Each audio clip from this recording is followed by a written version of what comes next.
With apologies to Tertullian, what does horror have to do with the Bible? As it turns out, quite a bit. It is not merely that horror writers and filmmakers use the Bible in iconic ways, like when Carrie's mother physically and verbally abuses her while quoting or alluding to stories from the Bible. Nor is it how biblical themes and ideas serve as plot points, like how Noah's Ark and demonic beings play an important part in the horror of Christopher Golden's Ararat. Rather, there is horror in the Bible itself.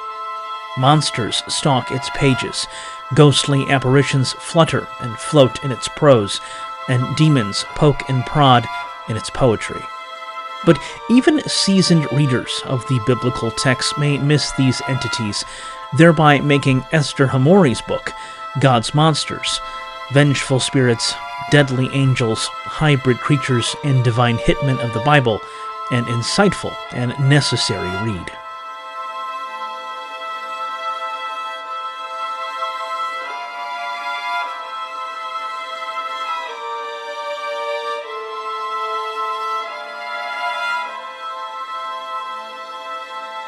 In the volume's introduction, Monster Heaven, Hamori presents the monstrous entourage that is often in the employ of God as we encounter him in the Hebrew Bible.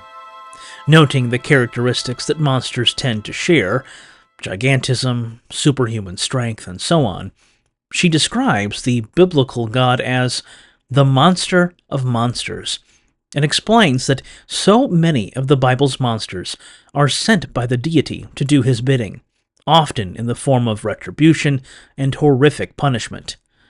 These creatures, then, speak to ancient theology. God is not to be trifled with. Chapter 1, which opens up Part 1 of the volume, God's Entourage, is a deep dive into the world of seraphim, those mysterious creatures featured prominently in Isaiah chapter 6. Hamori, however, does not begin in Isaiah, but in the book of Numbers, and the story of the poisonous serpents. These burning snakes, the word saraf means something like burning, act on God's behalf, punishing the Israelites for their insolence. They are only rescued when Moses erects a serpent of bronze, upon which bitten Israelites may look and live. Our author notes that such serpents were common in ancient imagery, especially in Egypt, where the uraeus was featured in stamp seals. In some depictions, they are winged, in keeping with the depiction of the seraphim from Isaiah chapter 6. Seraphs were in attendance above them. Each had 6 wings. With 2 they covered their faces, and with 2 they covered their feet, that is, their genitals, and with 2 they flew. And like those seraphim in Numbers chapter 21, these in Isaiah chapter 6 are too associated with fire. The seraph touched my mouth with a live coal. Hamori highlights here the monstrous nature of these creatures, as well as their role within God's entourage, and what they tell us about the deity. They are fearful of him, but do his bidding at a moment's notice. As lethal and frightening as the serpentine monsters are, they're a mere reflection of the source of a greater danger, she writes.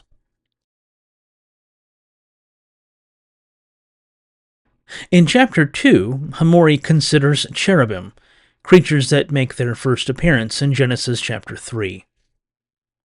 He drove out the humans, and at the east of the Garden of Eden he placed the cherubim and a sword flaming and turning to guard the way to the tree of life.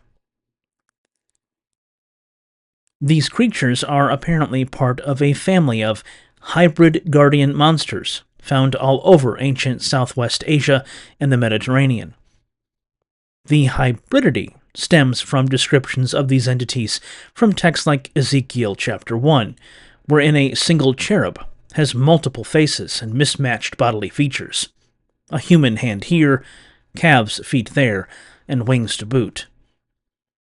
Hamori notes how in the various depictions of cherubim one finds in the Hebrew Bible, they are oft depicted as ferocious guardians of sacred spaces. For example, they guard the entrance to Eden in Genesis. They also sit upon the Ark of the Covenant, wings outstretched over the so-called mercy seat. Even in Ezekiel's vision, the cherubim act as guardians, removing the deity from Jerusalem due to the sins of its people. But more than guardians, they are Yahweh's violent henchmen, performing acts of violence at his bidding. Thus, as our author notes, when the Bible describes Yahweh as one enthroned upon, or among, the cherubim, it is hardly a comforting notion. The cherubim emanate divine anger, she writes. Narrators and characters alike whip out this phrase when God's destruction is on the horizon. This holds true even for their appearance in the New Testament, specifically the book of Revelation, where they become hybrids of the seraphim and cherubim of the Jewish scriptures. It is these creatures, she notes, who ordered John to witness the breaking of the 7 seals, an action that, among other things, unleashes the 4 horsemen. With chapter 3, our author turns to the adversary, or as you might know him, the Satan. She notes that the term Satan is in the Hebrew Bible a noun, and is used of both divine and human figures. For example, in Numbers chapter 22, verse 32, the angel obstructing the road, such that Balaam's donkey, who alone can see the angel initially, stops in his tracks, refers to himself as the prophet's Satan, adversary. Before he became king of Israel, the Philistines referred to David as a Satan, fearing that he might attack them, while the Philistine king Achish hosted him. In the book of Job, the term is used to refer to a veritable prosecutor who works on God's behalf. Hamori, in a clever and illuminating reading of the work, notes how the Satan is in God's employ, controlled in his actions by the deity. In fact, while many readers of Job view the Satan with contempt, our author demonstrates that the most ignoble figure in the story is Yahweh himself, who does terrible things to the protagonist. Job doesn't suffer despite his innocence, he suffers because of it. Also instructive is the way in which the chronicler redacts his source in 2 Samuel, changing the who of the individual responsible for inciting David to sin, and thereby incurring divine wrath, from Yahweh to Satan. Here the noun lacks the definite article, a step toward the figure more familiar from the New Testament. This redaction highlights something often missed in our reading of the account in 2 Samuel, but one Hamori notes. When Satan was still cutting his teeth on some fairly rudimentary work, enticing a man with enormous power to use it wrongly as low-hanging fruit on the temptation tree, God was already a pro, having done this in the older version of the story. This continues to develop a theme recurring in God's monsters. God is often monstrous himself.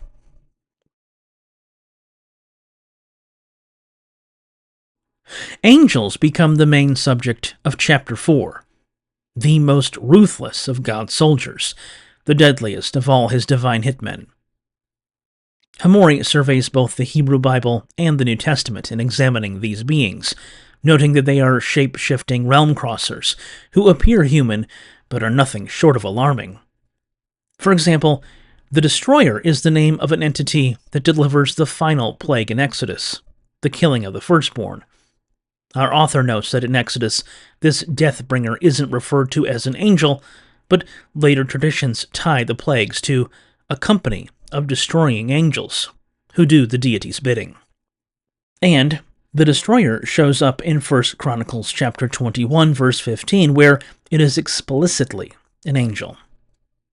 Angels also show up to kill Assyrian soldiers, give Herod Agrippa worms that eat him from the inside out, and unleash hell on earth in the book of Revelation.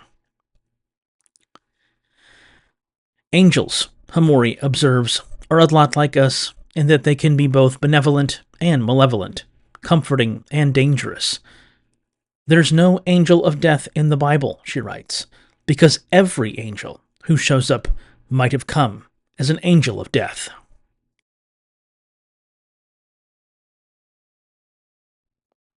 Chapter 5 is titled Demons in God's Ranks, and in it our author explores nefarious entities often in God's employ.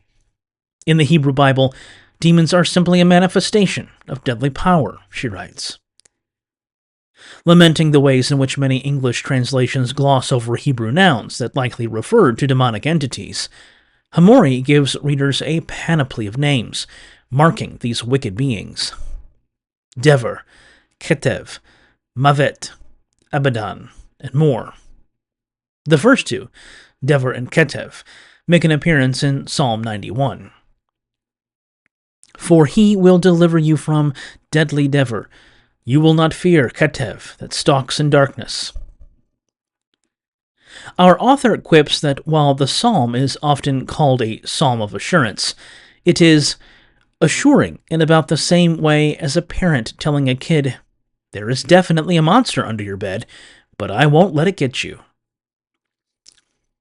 Of course, sometimes the parent just lets the monster run loose, as Yahweh does when he unleashes the demons Barad, often rendered hail, and Resheph, often rendered thunderbolts, on Egypt, per Psalm 78's account of the plagues of Exodus. Hamori also considers the way that God distances himself from demonic beings in the New Testament, repudiating them, while at the same time reassigning their workload to his own angels. In Chapter 6, Hamori discusses various spirits, who operate as God's psychological warfare experts. One interesting example put forward by our author comes from 1 Kings chapter 22, wherein the prophet Micaiah is summoned to appear before the wicked Israelite king Ahab to prophesy on the outcome of a potential battle. Micaiah reveals to the king a conspiracy straight from heaven, wherein Yahweh enlisted the aid of a spirit to enter the mouths of Ahab's prophets, to lie to him, and entice him into a battle that was sure to be lost, and in which he would die. So you see, Micaiah tells Ahab, the Lord has put a lying spirit in the mouth of all these your prophets. The Lord has decreed disaster for you. As Hamori notes, the deity has engaged in deception, employing a faithful member of his host to give Ahab's prophets a false message. The spirit plants the specific lie, but the greater treachery is God's, she writes. Other spirits in the Hebrew Bible appear to torment monarchs, create division, and just manipulate generally. The New Testament, too, has a world of spirits in its background, good and evil. And as he sent the lying spirit of Micaiah's vision, God sends, in the NRSV Updated Edition, a powerful delusion which, Hamori points out, uses a Greek term, energeia, that suggests agency, a supernatural operation of deceit. To close the chapter, our author cheekily observes that, per the book of Revelation, no one who practices falsehood can enter the New Jerusalem.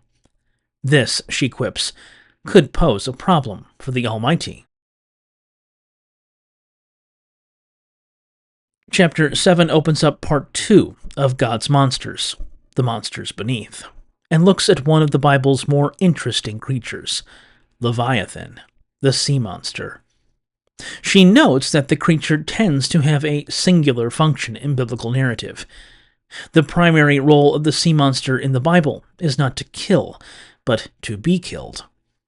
In Psalm 78, for example, the psalmist recounts the mighty deeds of Yahweh, drawing upon motifs of ancient Canaanite lore wherein a deity does battle with a fearsome sea monster, Litan in the Baal cycle, and Leviathan in the Hebrew Bible.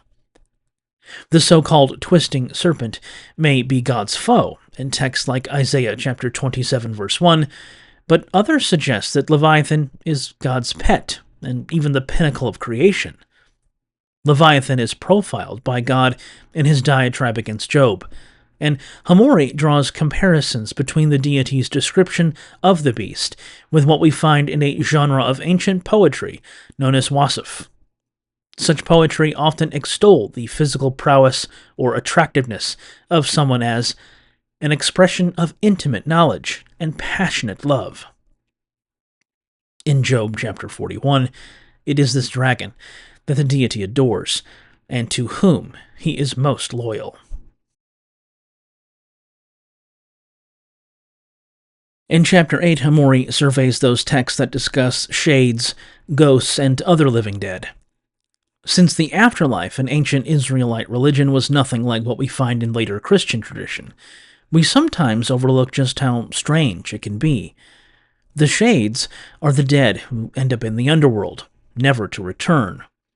Regardless of social status, all end up in the same place and enjoy an existence that is hardly enjoyable. Hamori notes that various texts depict shades as needing to be shaken to be aroused. Their default state is a sort of suspended animation, she writes. When Saul asks the necromancer of Endor to summon the recently deceased Samuel, the ghostly prophet asks Saul, in the NRSV updated edition, "Why have you disturbed me by bringing me up?" Hamori takes issue with translations like this because it misses what is really going on. Samuel isn't disturbed by being brought up. He is shaken so that he might be brought up. It's not that being summoned disturbed Samuel, she writes, but that his ghost had to be shaken awake in the underworld in order for it to be raised. Samuel was in a state of eternal slumber. To be reawakened, he needed to be shaken. The subject of giants is taken up in Chapter 9. The first hint at giants comes from the story of the crossbreeding between divine beings and human women recorded in Genesis chapter 6, verse 4. In the Masoretic text, the result is the Nephilim. In the Septuagint, it is the giants. The partly human, partly divine Nephilim are the ultimate category violation, writes Hamori, who are the product of the ultimate boundary violation. There are other giants too, like those the scouts encounter and report back following their venture into Canaan. According to Deuteronomy chapter 1 verse 28, giant people came with giant cities, complete with giant walls. Other giants also appear in biblical texts like King Og of Bashan or Goliath of Gath. Whoever they are, they often serve as foils for God's people. Biblical giants are born to be conquered, our author observes. But this is commentary on how people in general treat the other. Turning them into monsters gives us the pretext to do all sorts of horrible things to them, as history shows. Part 3 of Hamori's work is comprised of a single chapter, The Monster of Monsters, the Wonder of Wonders. In it, she presents to readers the Bible's monster par excellence, God himself. She queries, if monsters reveal something about their world, what do the monsters of God's entourage reveal? In short, the answer is that God himself is a kind of monster. He is gigantic, possesses superpowers, is sometimes amorphous and sometimes concrete, can shapeshift, and can cross realms. Our author argues that God's monstrosity is in keeping with the depictions of other deities from the ancient world and that the defining trait of God's isn't goodness, it's power. And who is more powerful than Yahweh? To close the chapter, Hamori looks at the Bible itself, noting its complicated relationship with God and God's monstrosity. She decries the cherry-picking performed by readers of these ancient texts and contends that wrestling with God's behaviors is a veritable Jewish pastime. The validity of calling God out is part of biblical tradition, she writes. The Bible is itself a testament to the ways in which these ancient people thought about the world around them, and tried to find a way to understand it, an activity as human as it gets.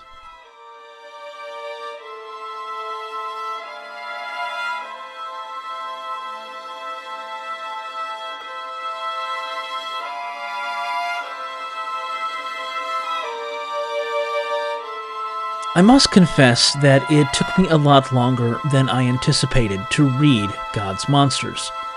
At first, I kept picking it up, only to put it back down. One of the issues I had with it was Hamori's style. It felt too colloquial, too informal. Another issue I had was with the content. Didn't I already know a lot about seraphim and cherubim? As I read the chapter on the former, I could feel myself getting bored and consequently started skimming instead of actively engaging the prose before me. I would close the volume and turn to some more interesting text. At times, I put this back on the shelf, rather than in the usual spot I place books I'm currently reading. In this way, I was telling myself that God's Monsters was a book I just wasn't going to finish, because it just wasn't very good. But then, two things happened. First, I finished reading Stephen King's Salem's Lot, a story about monsters, albeit of the vampiric variety. Second, I was looking through my Goodreads account and noticed sitting there, at 3% read, or whatever it was at that moment, Hamori's book. Feeling guilty for not completing it, I vowed to try it again. But this time, I would start over, completely over. Additionally, I would strive to read the text for what it was, and not whatever preconceived notion I had that it should have been. Let me say, I'm glad I did, because Hamori's work is not only learned, but her style is what drives it. Let me explain. There is a certain kind of reverent irreverence in how our author presents the monsters she discusses. Take, for example, her examination in the volume's opening chapter of Numbers chapter 21, and the story of the bronze serpent. In that account, the Israelites grow discouraged and grumble to Moses that God brought them into the wilderness from the safety of Egypt to die of starvation and thirst. In response, the deity sends what the NRSV Updated Edition calls poisonous serpents, who bite so that those who are bitten quickly die. Hamori, sensitive to the text's violence, responds to it by writing, God lashes out like an oversensitive dictator.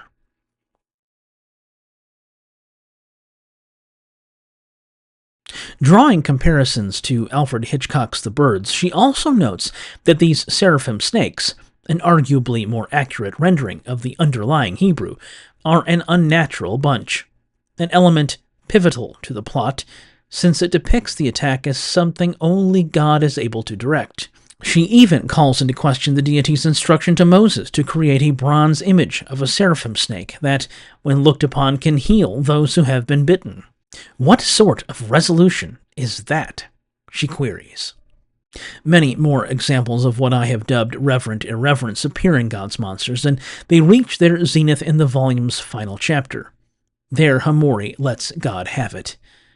Every biblical monster torturing, gaslighting, bloodying, and slaughtering people on God's orders is a neon sign pointing to its commander, the God Monster. Our author does not let God off the hook. More conservative readers, especially Christian apologists, will take issue with Hamori's castigation of God, but as far as this reader is concerned, she hits the nail on the head. Ancient gods could be all good or all powerful, but never both. Why should Yahweh be any different? Modern assumptions that God must be all good aren't based on the Bible, Hamori writes. Those assumptions, she goes on to argue, neuter the language used of God such that his monstrosity is diminished. One of the more interesting chapters in the volume is chapter 5, entitled Demons in God's Ranks.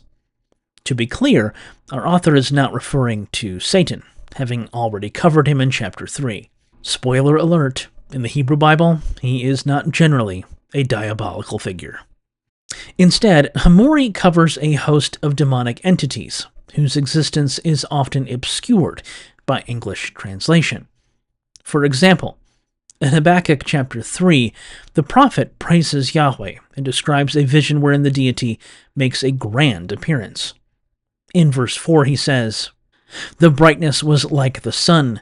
Rays came forth from his hand, where his power lay hidden." Hamori takes issue with translations like this, and argues that within the final clause of verse 4 lays hidden an ancient Canaanite demon. The phrase rendered in the NRSV updated edition as lay hidden is in Hebrew the substantive hebion, a noun that appears only here in the entirety of the Hebrew Bible. She proposes that hebion is a reference to Habi, or Habayu, a figure from ancient Ugaritic texts described as possessing horns and a tail. Here in Habakkuk, Hebion is a member of the divine entourage, alongside Dever, pestilence, and Resheph, plague, in verse 5. Writes Hamori, "God rolls in, shooting laser beams from his hand, and like any good ancient Southwest Asian god, he brings back up." Habi also makes an appearance in Isaiah chapter 26, verse 20. Here is Hamori's translation. "Go, my people, enter your rooms and shut your door behind you. It's Habi, for just a moment until the wrath has passed." It is noteworthy that, as our author observes, this section in Isaiah hosts a stunning concentration of dangerous mythological figures, from the demon Mavet, death, in Isaiah chapter 25, verse 7, to Shades in chapter 26, verse 14, to the sea monster Leviathan in chapter 27, verse 1. Hamori's analysis underscores both the importance of cultural considerations when interpreting these ancient texts, as well as how many English translations, often in service to Christian sympathies, do us a disservice.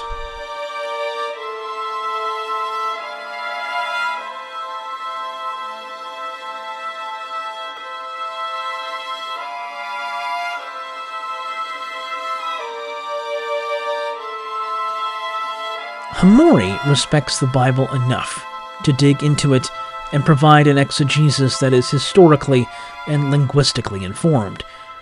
And she also knows that the reception history of those texts is fraught with difficulty, because they've been used as a pretext to target vulnerable people. This allows her to acknowledge the Bible's problems and steer a course that, to borrow from Richard Elliott Friedman, permits us to pay respect to what is heartening about the Bible without denying its more troubling aspects. Additionally, her use of monster theory to examine the text that she does makes for an interesting read that somehow retains its academic seriousness while presenting as a popular-level work. God's Monsters, I believe, is the best of both worlds. But I must admit that I disagree with one of Hamori's editors. The answer to the question of whether a footnote is needed is always yes.